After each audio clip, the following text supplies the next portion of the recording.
Experiencing issues with your T-Mobile gateway not receiving verification codes? You're not alone. As of October 2025, this remains a common problem, especially during initial setup, firmware updates, or when pairing with the T-Mobile app. The primary reason is often network congestion or weak signal strength. To address this immediately, perform a soft reset by unplugging the gateway for 30 seconds, then plugging it back in. While waiting for it to reboot, make sure you have the latest version of the T-Mobile Internet app.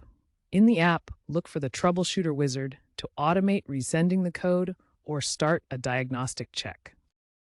If SMS verification fails, attempt pairing via Bluetooth or Ethernet cable as alternative methods. Ensure the phone number and email linked to your T-Mobile account are accurate and up to date. Mismatches are a frequent cause of verification failure. If basic troubleshooting doesn't work, consider advanced steps.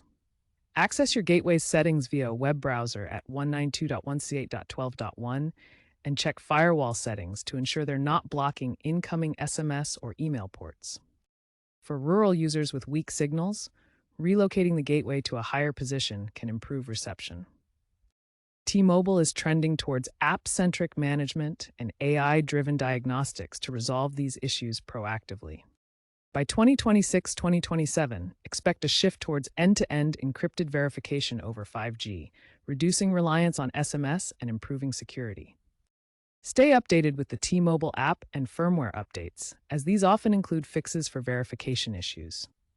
Keep an eye on community forums like Reddit's r/T-Mobile ISP for user-shared solutions and insights.